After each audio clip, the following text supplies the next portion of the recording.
قرر المستشار عاصم الجوهري مساعد وزير العدل لشؤون جهاز الكسب غير المشروع اليوم إخلاء سبيل السيدة سوزان صالح ثابت حرم الرئيس السابق حسني مبارك على ذمة التحقيقات التي تجرى معها بمعرفة جهاز الكسب غير المشروع. وأوضح بيان للمستشار الجوهري اليوم أن هذا القرار جاء في ضوء موافقة سوزان مبارك على الكشف عن جميع حساباتها البنكية في الداخل والخارج وتنازلها عن جميع أرصدتها المالية لصالح الدولة ممثلة في وزارة المالية والتي تقدر بحوالي 24 مليون جنيه، وهو الأمر الذي تكون معه ذمتها المالية غير مشغولة بكسب غير مشروع.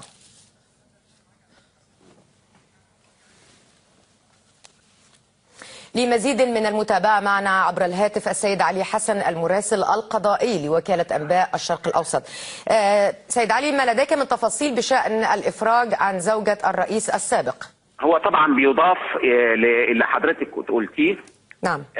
ان طبعا قرار الافراج جاء في ضوء ان سوزان مبارك قررت الموافقه على الكشف عن سريه حساباتها المصرفيه بالداخل والخارج، وايضا تنازلها عن جميع ارصدتها الثابته في حساباتها سواء كانت جاريه او ودائع او توفير او غير ذلك لصالح الدوله ممثله في وزاره الماليه والتي سيد علي اسمح لي للمقاطعة تردد الآن ووصل إلينا فورا بعدم صحة هذه الأنباء، هل هذا صحيح؟ هذا القول قول رسمي، وأنا نائب رئيس تحرير وكالة أنباء الشرق الأوسط ورئيس قسم الأخبار، وأشير إلى هذا الأمر على مسؤوليتي نقلا عن المستشار عاصم الجوهري مساعد وزير العدل لشؤون جهاز الكسب غير المشروع. نعم. الذي كنت الآن في اتصال هاتفي معه وأنقل إليكم عنه التفاصيل الرسمية لذلك الخبر. السيدة سوزان ثابت حضر اليوم محاميها إلى الجهاز، قدم مذكرة ومستندات تؤكد أن الفيلا التي قيل أنها تمتلكها بمصر الجديدة نعم. ليست مملوكة لها، وأنها مملوكة لإحدى الجهات السيادية. كما قدم توكيلا رسميا غير قابل للإلغاء للمستشار مساعد وزير العدل لشؤون الكسب غير المشروع أو من يوكله تتنازل فيه سوزان ثابت بموجبه عن جميع أرصدتها الثابتة في حساباتها بكافة البنوك. يعني سيد علي، معلش أنا أركز معاك في تفاصيل الخبر. يعني الرقم الذي ذكرناه وهو 24 مليون هو الرقم الموجود بحسابات السيدة سوزان ثابت في البنوك التي ذكرناها. أيوة فندم، فقط على 24، لكن لا تمتلك عقارات أو فيلات أو إلى آخره. حضرتك التحقيقات التي كانت قد جرت معها يوم الجمعة الماضي كانت قد أشارت إلى ملكيتها لفيلا بمصر الجديدة وإلى ملكيتها لحسابات بنكية تقدر ب 24 مليون جنيه. نعم. تبين اليوم أن هذه الفيلا مملوكة لإحدى الجهات السيادية وليست مملوكة لها، وقدم محاميها يؤكد ذلك.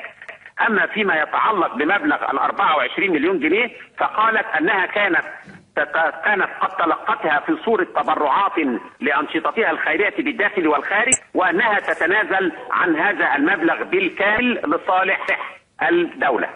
نعم. طيب، يعني ذكر بأن هناك كفالة سوف يتم دفعها، هل لديك أي معلومات عن قيمة هذه الكفالة؟ لم يتم إخلاء سبيلها بكفالة، ولكن صدر قرار بإخلاء سبيلها بصفة عامة دون ما تحديد كفالة مالية، وأن ما ذكر بهذا الشأن هو مجرد اجتهادات من جانب بعض المواقع الإلكترونية على نحو غير دقيق أو صحيح.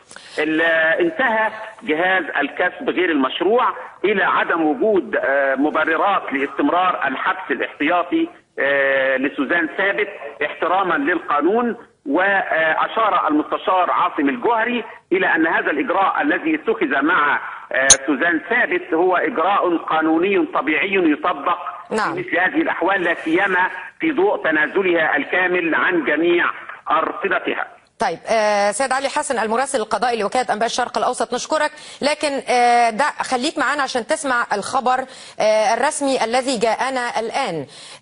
صرح المتحدث الرسمي للنيابة العامة أنه لا صحة لما نشر على بعض المواقع الإلكترونية أن النائب العام أصدر قرارا بإخلاء سبيل السيدة سوزان ثابت حرم الرئيس السابق، وأن النيابة العامة لم تجري معها أي تحقيقات ولم تصدر أي قرارات بحبسها أو إخلاء سبيلها، وأن إدارة الكسب الو ايوه يا فندم، عايز اوضح لحضرتك. استكمل الخبر يا فندم، لان ده خبر رسمي. وان اداره الكسب غير المشروع بوزاره العدل هي التي تتولى التحقيقات معها، وسبق ان اصدرت قرارا بحبسها احتياطيا.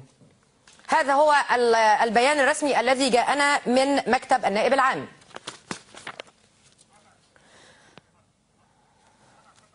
شكرا استاذ علي حسن.